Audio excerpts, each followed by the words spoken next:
अब आप आ जाए मुल्क की सूरत हाल पे।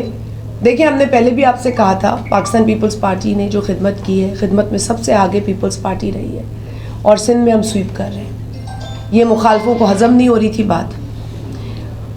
17 बंदे खड़े किए थे टोटल शायद GDA ने, पता नहीं उनको लग क्या रहा था कि 17 से कितनी सीटें आ जाएंगी। वो भी कितनी आई हैं आपके सामने। सांगड़ में तो सुकड़ के ये 1 सीट पर आ गए, वो भी गंद हुआ है। सांगड़ में बहुत गंद हुआ है, उस हल्के में PS 40 में बहुत गंद हुआ है। जो बंदा वहाँ से धांधली करके जीता है, उसका बेटा सारा दिन हथियारों के साथ 25-30 हथियार लेके घूम रहा था। क्यों घूम रहे थे भाई? तुम जंग पे आए हो। मैं तो पहले भी कह रही थी, जंग का इतना शौक है, जाओ फ़लस्तीन के लिए लड़ो, जाओ कश्मीर आज़ाद कराओ, करो ना, ऐसी लड़ाइयाँ करो तो हम भी माने। जाओ दहशतगर्दों से लड़ो, जो पाकिस्तानियों को दहशतगर्द मार रहे हैं, जाओ उनका मुकाबला करो। तुम इलेक्शन में 25-30 हथियार किसको दिखाने के लिए लेकर आए थे?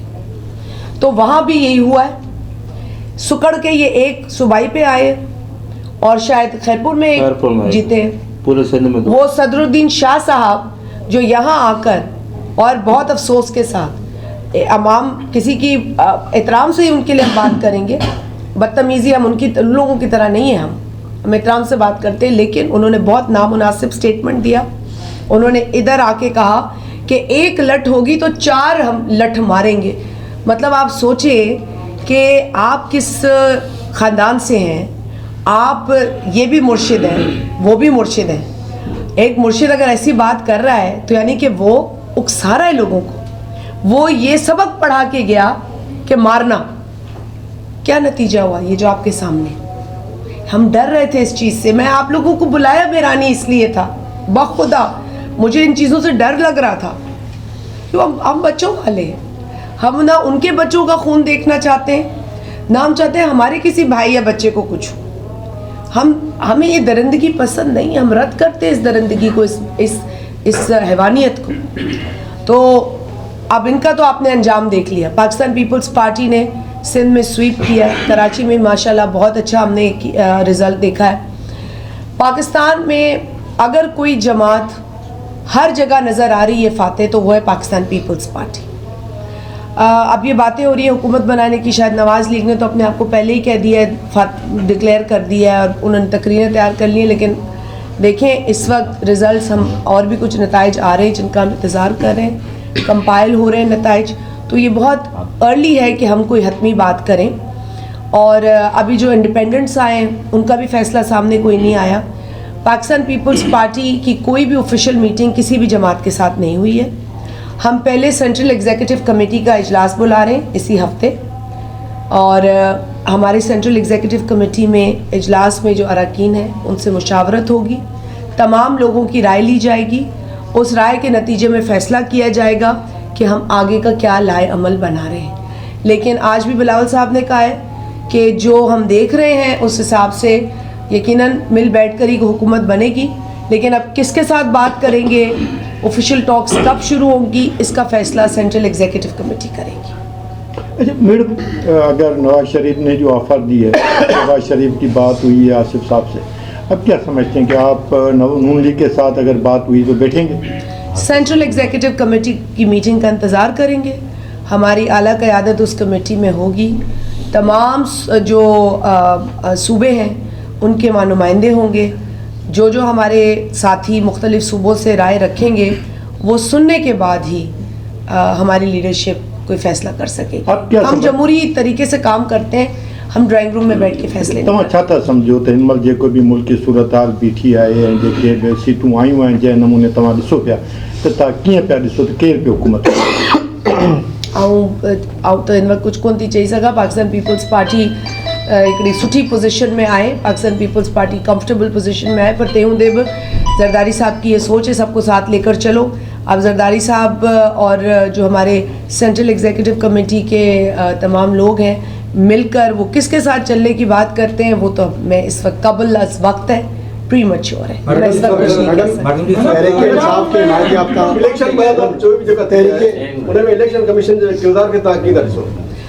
इलेक्शन कमीशन का जो भाई रोल है, मैं समझती हूँ इलेक्शन कमीशन को ज़्यादा एक्टिव रोल अदा करना चाहिए था। सबसे बड़ा जो मसला हमें हुआ है वो मोबाइल की सर्विस डाउन होने से भी हुआ है और इसका हमें नुकसान भी हुआ है। हमने तो तकलीफ़ देखी है, लेकिन मैं फिर भी कहूँगी कि अब नताइज आ रहे हैं। उम्मीद करते हैं कि जो भी हतमी नताइज अब आ रहे हैं उसके बाद जल्द कोई हुकूमत के क़याम की तरफ हम जाएं। लेकिन मैं ये कहूँगी कि इलेक्शन कमीशन ऑफ पाकिस्तान को हमने भी रुजू किया इलेक्शन डे के ऊपर। मैंने हाथ से लिखकर भी DRO ऑफिस में एप्लीकेशंस दी, कोशिश पूरी की है। हम क्योंकि आइनी इदारा है, हम ज़्यादा इस पर, क्योंकि हम अपनी लड़ाई को इस नहज पर कभी भी नहीं लेके गए जहां पार्लियामेंट को नुकसान हुआ हो।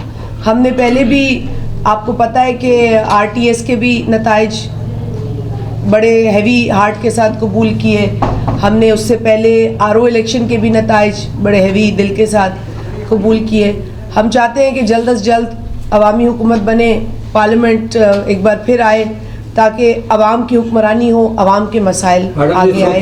हम अपनी बात नहीं करते, हम अवाम की मसाइल की बात करते हैं। जितने भी जीते हैं 100 से 100 के करीब जो हैं, तो क्या तहरीक इंसाफ के बहुत सारे हिमायत याफ्ता लोग जो है वो जीत कर आए, तो क्या उनसे भी आगे कोई? मैंने पहले भी कहा, को कंटिन्यू कीजिएगा। इस वक्त सबसे ज़्यादा जो आज़ाद कैंडिडेट हैं वो जीते हैं, इसका मतलब ये हुआ कि ज़्यादा PTI के थे, तो क्या समझते हैं कि वो? देखिए, मैं अपने आप को दोहराऊंगी, बार बार ये बात दोहराऊंगी कि इस वक्त बहुत प्री मैच्योर है ये स्टेज। इस वक्त कोई भी हतमी बात करना नामुनासिब है। हम अगर रिज़ल्ट आ भी जाते हैं सारे, तो भी हतमी बात तभी कह सकते हैं जब हमारी सेंट्रल एग्जीक्यूटिव कमेटी की मीटिंग हो, जो कि इस हफ्ते मुतवक्का है। अच्छा मैडम, पार्टी की मरकजी इंफॉर्मेशन सेक्रेटरी भी आयो छो त सब जेके के ऑफिशियल लाइन थी ॿुधाए। हाँ, वही ये ऑफिशियल आयो लाइन त पोइ ही जेको सिंध हुकूमत ऐं बलूचिस्तान हुकूमत सां गॾु बि बलूचिस्तान में पीपल्स पार्टी ठाहींदी सूरत हाल थी पई लॻे। पीपल्स पार्टी जिते चाहे हुकूमत ठाहे थी सघे, पर पीपल्स पार्टी चाहींदी त हिन मुल्क जे मफ़ाद में, अवाम जे मफ़ाद में असां मिली हिकिड़ो इतिहाद, हिकिड़ो मुतहद जेको आहे न स्पिरिट रखूं। असां इंतशार ऐं तक़सीम खे अॻु में बि रद्द कयो आहे, हाणे बि कयूं था।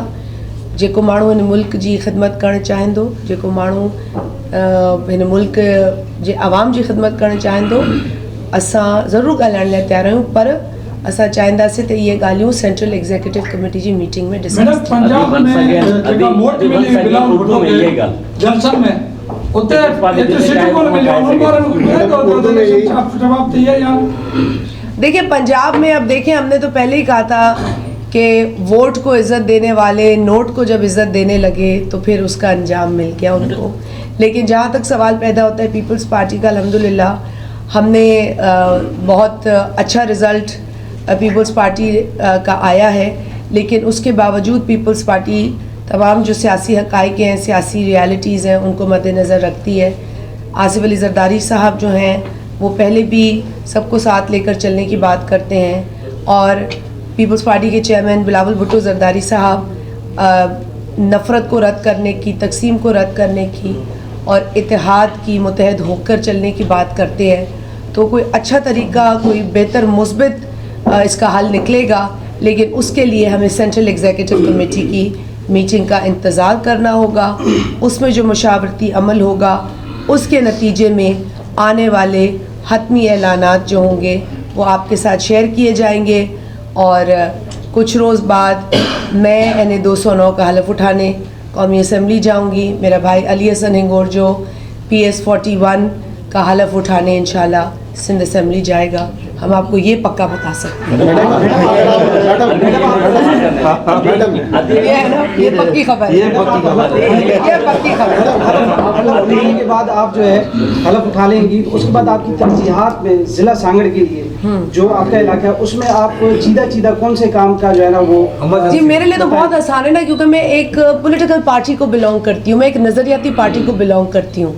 तो मैं जो हूँ ना वो जो बने हुए ना ये ग्रुप्स, जैसे एक GD अलायंस है, अब उस पार्टी में से किसका मंशूर है किसका नहीं है किसी को पता नहीं, मगर अल्हम्दुलिल्लाह मैं एक मंशूर वाली पार्टी में हूँ। तो हमारा मंशूर है, हम अपने मंशूर को इम्प्लीमेंट करेंगे हम अपने मंशूर के जो 10 नुकाती अवामी मुआशी मुआहदा है उसको इम्प्लीमेंट मैडम जी, करेंगे। आपने सीधा सीधा जवाब। मैडम जी, आपने उसमें हेल्थ सर्विसेज आप जी हमारे मंशूर के अंदर यही है। मैडम जी, आप मंशूर पढ़ें, अल्हम्दुलिल्लाह आप जिस जमात के मेंबर से बात कर रहे हैं उनके पास एक मंशूर है। हमारे मंशूर के जो नुकात हैं उसमें मुफ्त और मयारी हेल्थ सर्विसेज की बात है। मैंने अपनी इलेक्शन कैंपेन में भी ऐलान किया है कि इंशाल्लाह ताला हम NICVD का क़याम सांगड़ हेडक्वार्टर में करेंगे। हम सिविल हॉस्पिटल को अपग्रेड करेंगे, इलाज को मयारी करेंगे। हम इसके साथ साथ जो हमारे चेयरमैन बिलावल भुट्टो साहब ने जो 10 नुकाती अवामी मुआशी मुआहदा अनाउंस किया है मंशूर का हिस्सा, उसकी जो भी चीदा नुकात हैं उसकी इम्प्लीमेंटेशन आप सांगड़ में भी देखेंगे। मैडम जी,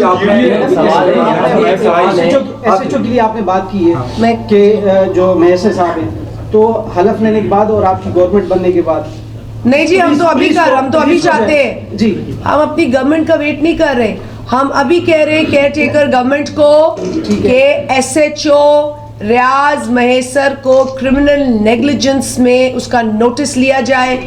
उसकी क्रिमिनल नेग्लिजेंस, उसकी गैर मौजूदगी, उसकी इनकॉम्पिटेंस की वजह से हंगामा आराई हुई है। एक आदमी शहीद हुआ है, एक जख्मी है जिसकी शायद टांग कभी काम ना करे, जो इस वक्त हैदराबाद में हॉस्पिटल में है। मैडम जी, अभी आपने एक सवाल है इलेक्शन में के अंदर आपने बहुत से लोगों से बात दो किए हैं, उसने वो दूसरा कर रहा है। आप अभी दूसरा कर सवाल है सोशल मीडिया पर लबे आम है कि लतीफ़ खोसला को जो है वज़ीर आज़म बनाने की ऑफर की जा रही है खान साहब को, और उनके साथ सदर जरदारी आसिफ को जो है साहब को जो है वो सदर बनाने की जो ऑफर की, इसमें आप कितनी सदाकत से? मैं क्या सराइयों पे कमेंट नहीं करती।